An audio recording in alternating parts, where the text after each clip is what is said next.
Good afternoon, you're welcome to Fliptv News. I'm Christian Chuku. Let's take a swipe at the top headlines. ASU FG meeting end in deadlock. Emefiele ignores resignation calls as Jonathan submits APC form. Buhari approves allowance for retired soldiers. And Sokoto female student set ablaze.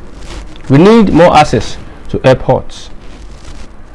Now to sports. Arsenal falls to Tottenham. Let's take a look at the news in detail. The federal government and the Nigerian Interreligious Council on Thursday failed to convince the striking academic staff union of universities to call off their industrial action during a meeting called by the Chief of Staff to the President, Prof. Agbola Gambari, and the Minister of Labour and Employment, Chris Ngige.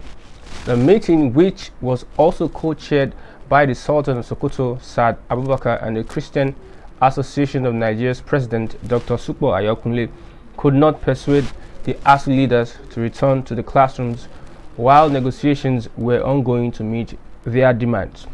It was gathered that the federal government and the NIREC attempted to persuade the union to return to the classrooms during the closed-door technical session, promising that their demands will be met, but the ASU leadership reportedly said the government had to meet part of their demands, which they could use in convincing their members to call off the ongoing strike.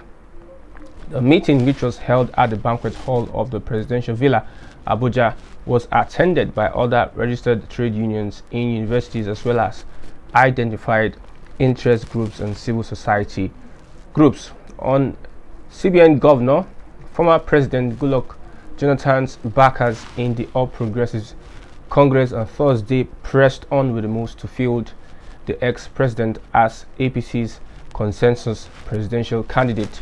The Fulani group, which on Monday obtained the APC's 100 million naira presidential nomination and expression of interest forms for Jonathan, said on Thursday that it will submit the forms on Friday.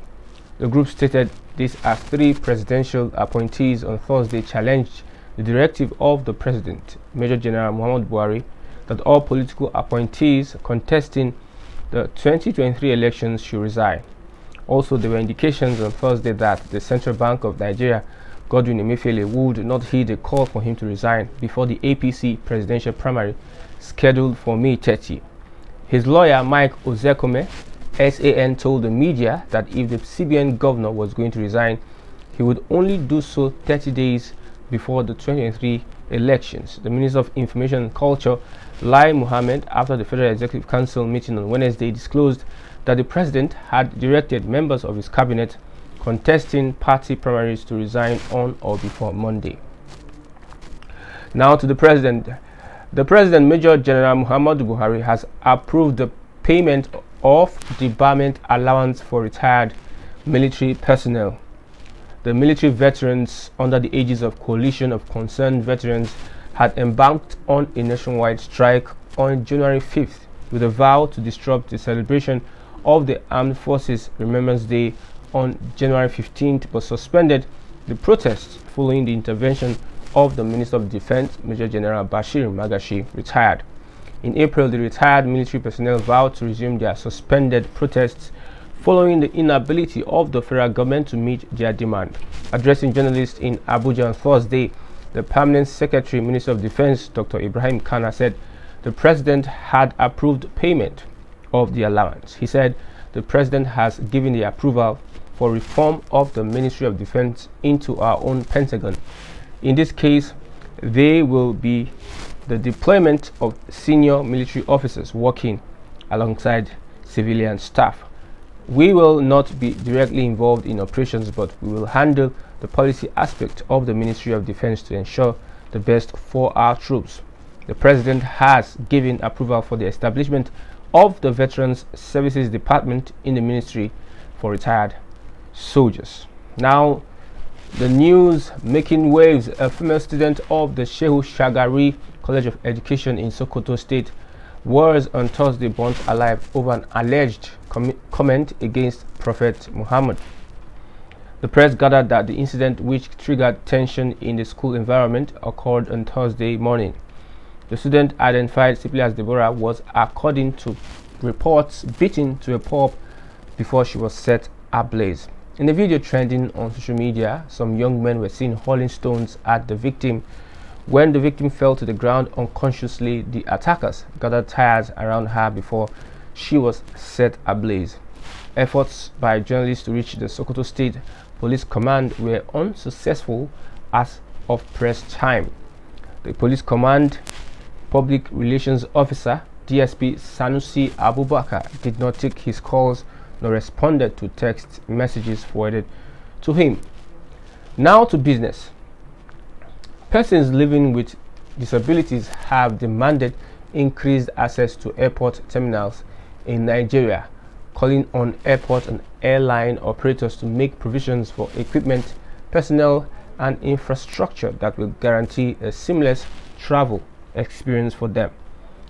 The PWDs made the call when the Coalition for Disability Organizations held a sensitization program for the management of the Federal Airports Authority of Nigeria and other airports related agencies. The program focused on the need to improve airport access for persons living with disabilities in the nation. A presentation titled "A Public Presentation of Research Findings on Access to Airports for Persons with Disabilities in Nigeria" was also made during the program in Lagos. According to the convener, Kodo Executive Director, Center for Citizens with Disability, Mr. David Anyele, the PWDs traveling by air are often faced with a lack of amenities such as ramps for persons in wheelchairs, inaccessibility to restrooms at the airports, and in some cases denied the chance to fly. He added that the sensitization program was to draw the attention of stakeholders to the inability of the PWDs to access airports and services in the nation. Now to sports. Mikel Arteta launched a scathing attack on referee Paul Tierney after Tottenham beat 10-man Arsenal 3-0 on Thursday to keep alive their hopes of finishing in the Premier League top 4.